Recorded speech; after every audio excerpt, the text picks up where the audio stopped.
Welcome back to another episode of I Wish They Knew, a show where we share big ideas that deserve more attention in about the time it takes to enjoy a cup of coffee. I'm Joe Hirsch. Today's wish comes from Simon T. Bailey.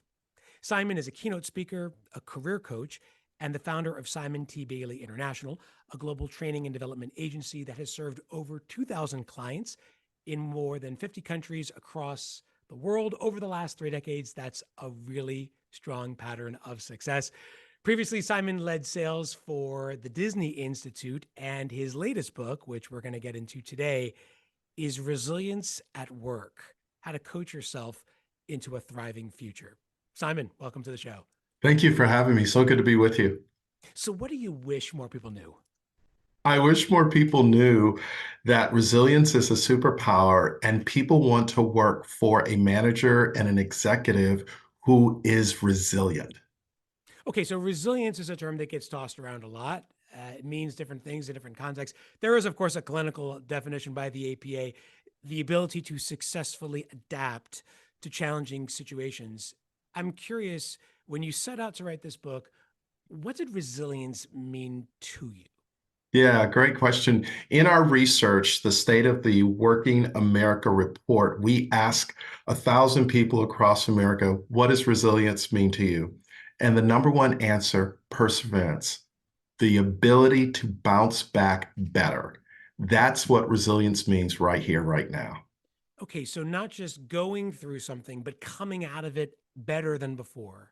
Absolutely. With the new neural pathway to say, what can I do instead of what I can't do? So this gets into the post-traumatic growth mindset that comes out. Absolutely. Mhm. Absolutely. And you find if you're working inside a company, how to be an intrapreneur rather than a person that's just showing up to do a job. Mm.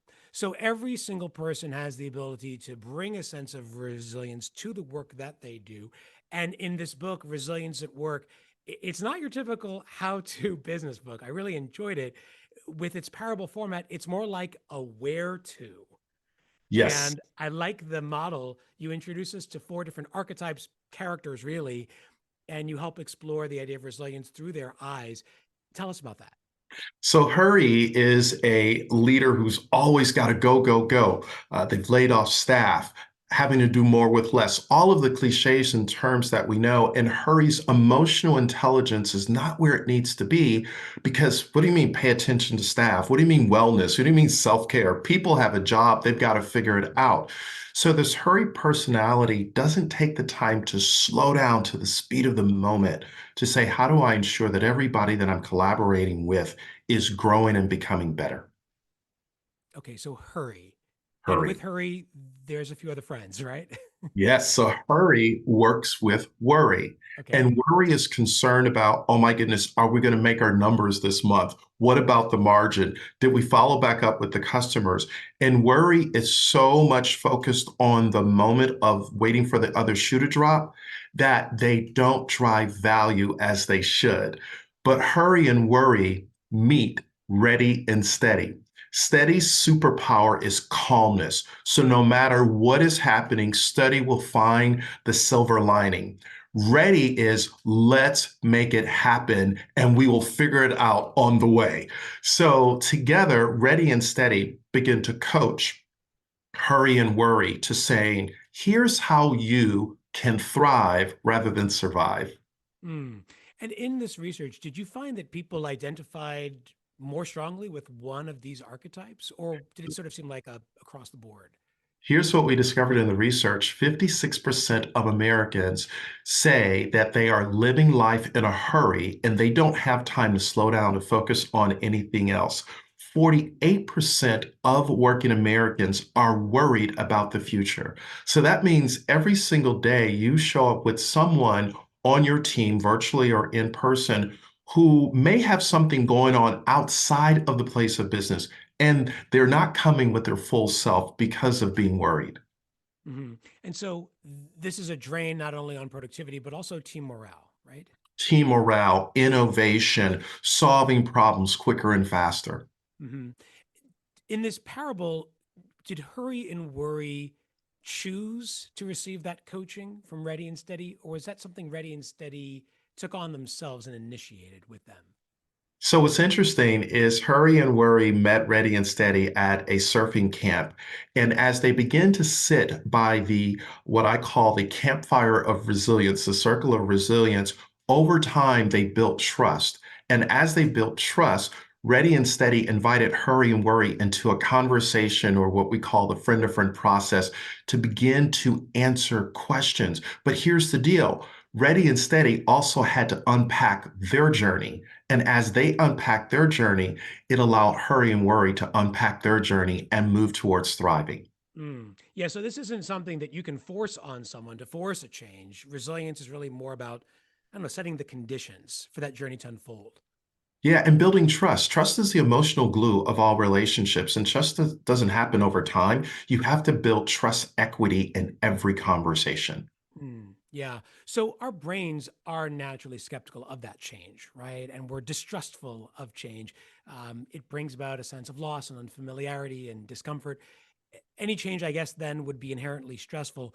So, as a first step, what could individuals do to initiate that journey? You mentioned that, Hurry and Worry had to sort of take the reins on this. How do individuals become more resilient? I think the first step is identifying what is it that you really want. And when you identify what you want, why do you want it? And what are you willing to do to get it? That's legal. And I think it's really honoring that, not waiting for the tap on the shoulder, not waiting for a carrier pigeon or a message in the bottle, but you saying, here's what I want and here's what I'm going to do. So there's no right moment. It's whenever you do it is when E- it should happen. Exactly. Right. Right. So for individuals who commence that journey and are finding themselves at a bit of a loss as to how to really process and proceed in a way that builds more resilience, is there a role for leaders here? And I imagine there is. What can they do to be more effective stewards of that change and cultivate that resilience in their teams? I think there are three things leaders can do immediately right now. Number one, share with people what's right with them instead of what's wrong with them. Sometimes when life happens, people beat themselves up, especially in a business environment. So for a leader to just identify, hey, here's what's working well. The second thing is to identify what is their appreciation language? How do they want to be recognized? Research says 1 minute spent on recognition creates 100 minutes of initiative. So, in other words, when a leader recognizes that person in the way they want to receive it and be appreciated, it unlocks their potential even more. And I think the third thing is being a leader who's future focused, understanding that whenever you roll out something, there are going to be naysayers, fence sitters, and adopters. Find out those who are adopting so that they can influence the fence sitters and the naysayers as you move into the future because the future is for sale. And when you help your team understand how they can buy the future, you are a leader that they want to go the extra inch for. Yeah, and it really does start with leaders recognizing people for their value and the value that they bring to make them feel seen, heard, and recognized in the workplace.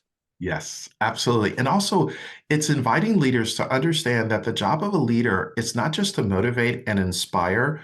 The job of a leader is to invite people on a journey to find the leader within themselves while they're walking with you. So, what are people picking up from you as you lead them? Yeah, there's a great quote: good leaders have followers, but great leaders, they make leaders. And it sounds like this is a way to really build out that resilience here. The book, and it's a great book, is Resilience at Work, and the author, and I feel like I'm ready to bounce back better as a result of this conversation, is Simon Yes. T. Bailey. Simon, thanks for sharing your wish with us today. Thank you.